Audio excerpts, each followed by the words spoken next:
Call 312-6-million. Injury law made personal. That's Ankin Law.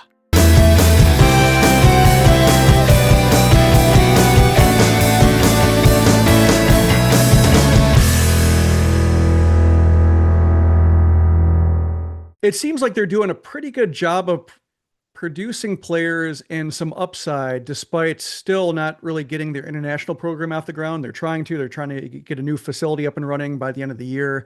They've changed scouting directors. David Keller is now in charge. They're drafting pitchers. They're starting to make some inroads in the Dominican. It comes to filling out their system and not having these big dips after graduation year. It really seems like that's the missing element. That's what keeps them from ever reaching the upside of teams they're trying to emulate, like the Brewers or the Rays, to get that, constant stream of useful players. And I think I would add 2 years kind of in the wilderness in terms of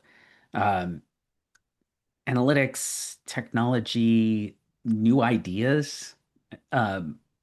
They just kept falling further and further behind. I think a lot of it was that, we've learned kind of there was some infighting between Rick Hahn and his group, who wanted to try to modernize a bit, and Kenny Williams, who it sounds like was just still way too involved when he shouldn't have been, and was possibly one of the forces hindering that kind of progress. Now they are trying to do that.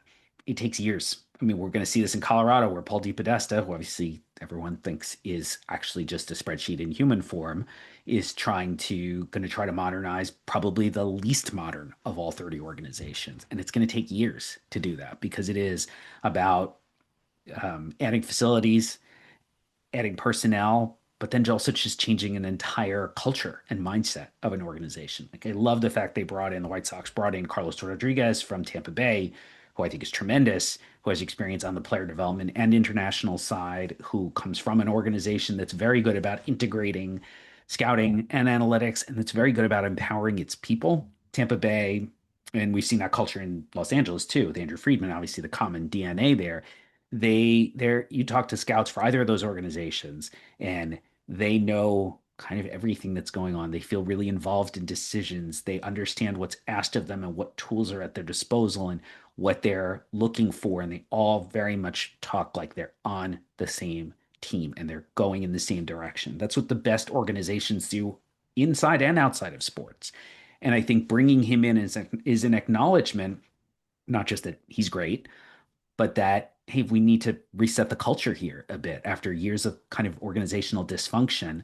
Let's get everybody on the same page, moving in the right direction, moving towards modernity and towards a more balanced approach that does not eschew scouting at all, but brings in more information so that everyone can make better decisions. And I think that'll help on the domestic scouting side, on pro scouting. It will show up in international, but that's going to take a long time. That is a lot, because those players are often locked up to verbal agreements 2 and 3 years out. And so it takes a while, even just to get to the point where you're signing different players. And then obviously those guys get in at 16, 17, it takes a couple more years to really start to see results from your international signing free agency program. Thanks for watching the latest Sox Machine video. Please subscribe to our YouTube channel at youtube.com/Sox Machine. And if you ever need something to listen to, subscribe to the Sox Machine Podcast wherever you listen to podcasts, such as Spotify and Apple Music.